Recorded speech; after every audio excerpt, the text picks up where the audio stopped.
Deities for instant result. कलयुग में तुरंत फल देने वाले ऐसे कौन से देवता हैं? आज की वीडियो का यही विषय है। जैसा कि आपने थंबनेल में देख करके इस वीडियो को क्लिक किया है, तो आज हम बात करेंगे कलयुग में ऐसे 5 देवी देवताओं की जिनकी पूजा करके आप अपनी मनोकामना को अतिशीघ्र पूर्ण कर सकते हैं। पर उसके लिए कैसे करना है ये जानना अति आवश्यक है, क्योंकि कलयुग केवल नाम आधारा होता है। कलयुग में बहुत बड़ी साधना का कोई महत्व नहीं है। कलयुग में आपका भाव, आपका समर्पण बहुत महत्व रखता है और इसी पर आपका परिणाम भी निर्धारित होता है। कलयुग में आप नाम जाप कर सकते हैं। कलयुग में आप जितना समर्पण से पूजा कर सकते हैं, जितने भाव से पूजा कर सकते हैं, उतनी शीघ्र आपको आपकी पूजा का फल प्राप्त होगा। नमस्कार दोस्तों, मैं अंजलि सक्सेना एक बार पुनः स्वागत करती हूँ आपका एक नए वीडियो में। आज की वीडियो का विषय है ऐसे कौन से देवी देवता हैं, 5 देवी देवता के बारे में आज मैं बताऊंगी जो कि कलयुग में शीघ्र फल देते हैं और आपकी मनोकामना पूर्ण करते हैं। चलिए शुरू करते हैं और जानते हैं सबसे पहले देवता कौन है। सबसे पहले देवता है हनुमान जी। हनुमान जी कलयुग के जागृत देवता माने जाते हैं। ऐसा पुराणों में वर्णित है कि कलो चतुरानन नाम हनुमान स्थिति भूतवा रक्षति साधकान। अर्थात कलयुग में हनुमान जी ही सबसे शीघ्र फल देने वाले देवता माने गए हैं। तो हनुमान जी की पूजा कलयुग में बहुत फलित होती है। सबसे ज्यादा जो फलित होता है वो है राम नाम। राम नाम का जाप आप करेंगे तो हनुमान जी वहां पर मौजूद होंगे और आपकी पूजा का पूर्ण फल आपको देंगे। एक और छोटा सा उपाय बताती हूं।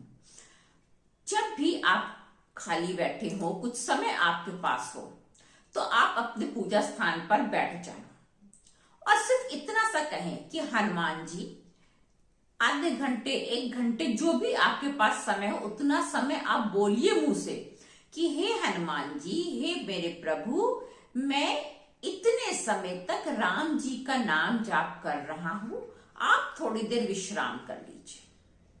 और घड़ी देखकर उतनी देर आप राम नाम का जाप कीजिए। ऐसे भाव से करिए कि मैं हनुमान जी की तरफ से राम नाम का जाप कर रही हूं, हनुमान जी उतनी देर विश्राम कर रहे हैं। तो इससे हनुमान जी बहुत प्रसन्न होते हैं और आपको राम नाम के जप का पूर्ण फल प्राप्त होता है। एक और है उपाय जिसमें कि आप नारियल का प्रयोग करेंगे। नारियल में आप जो है वो लाल कपड़ा लपेट करके, दक्षिणा रख करके और कुछ मिष्ठान रख करके आप अपनी मनोकामना बोलते हुए हनुमान जी के मंदिर में यदि आप चढ़ा करके आएंगे और उसके बाद नित्य प्रयास करेंगे कि हनुमान जी के मंदिर में दर्शन करते रहें, तो आपकी मनोकामना अतिशीघ्र पूर्ण होगी ही होगी। हनुमान चालीसा का पाठ तो करना ही चाहिए अगर आप हनुमान जी को प्रसन्न करना चाहते हैं।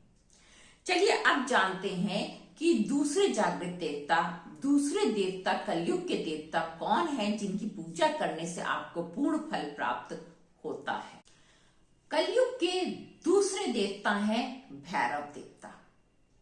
भैरव देवता को भी कलयुग का जागृत देवता माना जाता है। ऐसा माना जाता है कि जहां न्याय नहीं मिल रहा हो, भैरव देवता हैं। जहां राह रुकी हो, भैरव देवता है। जहां भय हो, वहां भैरव देवता है।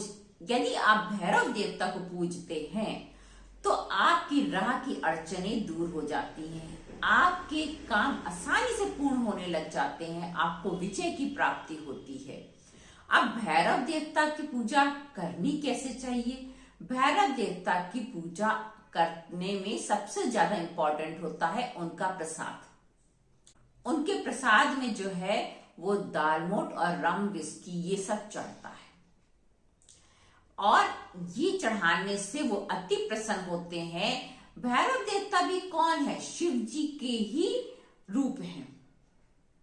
शिव जी के ही रूप हनुमान जी भी हैं, शिव जी के ही रूप भैरव देवता भी हैं और भैरव देवता की पूजा कलयुग में बहुत महत्व रखती है। यदि आप किसी भी विशेष मनोकामना के लिए भैरव देवता की पूजा करते हैं तो आपकी वो मनोकामना अवश्य ही पूर्ण होती है। अब जानते हैं कि तीसरे देवता हैं श्री कृष्ण। श्री कृष्ण कलयुग के ऐसे देवता हैं जिनसे आप कुछ भी मांगेंगे, मन से मांगेंगे तो वो पूरा होना ही होना है। उनकी भक्ति में बस आप उनका नाम और राधा का नाम जाप करिए। उनकी भक्ति के लिए यही सबसे बड़ी पूजा है कि आप उनके साथ राधा नाम का जाप करिए और कृष्ण जी आपकी बात ना सुने, ऐसा हो ही नहीं सकता है। कृष्ण जी की भक्ति कलयुग में बहुत महत्व रखती है। कृष्ण भक्ति में बांसुरी का दान, बांसुरी आप मंदिर में दान करते हैं तो भी कृष्ण जी प्रसन्न होते ही होते हैं। कृष्ण जी की भक्ति में राधा जी का नाम जप बहुत महत्व रखता है। कृष्ण जी सिर्फ प्रेम से, समर्पण से और कृष्ण जी सिर्फ नाम जाप से प्रसन्न हो जाते हैं और आपकी मनोकामना को पूर्ण करते हैं। अब जानते हैं कि हमारे चौथे देवता कौन है।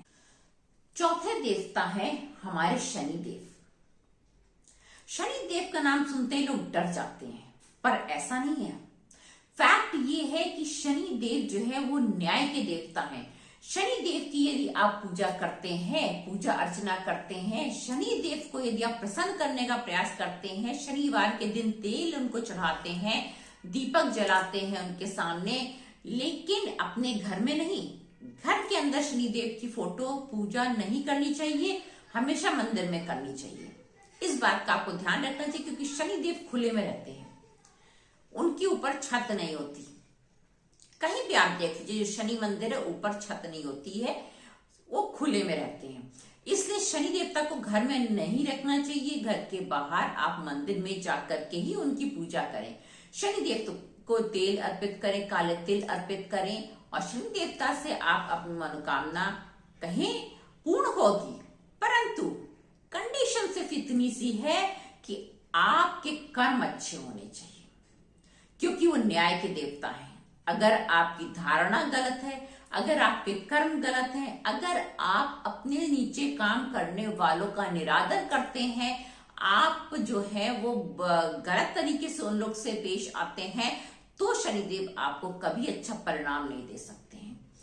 आप अपने घर के नौकर चाकरों को अगर डांटते हैं, अगर उनको प्रताड़ित करते हैं किसी भी तरह से, तो शनि देवता को कभी भी अच्छा परिणाम नहीं दे सकते हैं।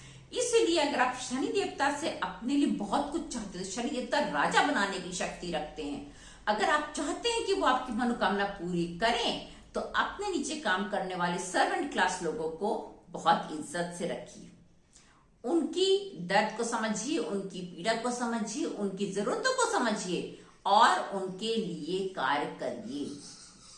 तो शनि देवता ना प्रसन्न हो तो कहिएगा, शनि देवता का प्रसन्न हो गए तो आपको राजा बना देंगे। अब जानते हैं पांचवी देवी कौन है जिनकी पूजा कलयुग में बहुत महत्व रखती है। वो पांचवी देवी है मां काली। मां काली की भक्ति जो है वो कलयुग में बहुत महत्व रखती है। मां काली की भक्ति कैसे की जाए? आपको कुछ ज्यादा नहीं करना है क्योंकि बहुत ज्यादा पूजा मां काली की करने के लिए फिर आपको भी स्ट्रांग होना पड़ता है क्योंकि मां काली जागृत हैं। इसलिए आपको क्या करना है, सिर्फ रात्रि में जितनी रात हो सके उतनी रात्रि में आप अपने मंदिर में सरसों के तेल का दीपक जलाएं, देवी मां के सामने मां काली का ध्यान करते हुए। उनके किसी भी मंत्र का 108 जाप कर सकते हैं। ऐसा ही बस इतना ही उपाय पूरे भाव के साथ आप करें और एक पर्ची में अपनी मनोकामना लिख करके मंदिर में जाके मां काली के चरणों में रखाएं। इतना ही करके देखिए, मां काली आपकी मनोकामना अवश्य ही पूर्ण करेंगी। उनकी भक्ति बहुत कठिन नहीं है, बस समर्पण आपका होना चाहिए और आपको जो है वो अपने व्यवहार को ठीक रखना चाहिए क्योंकि उनको रुष्ट नहीं करना है।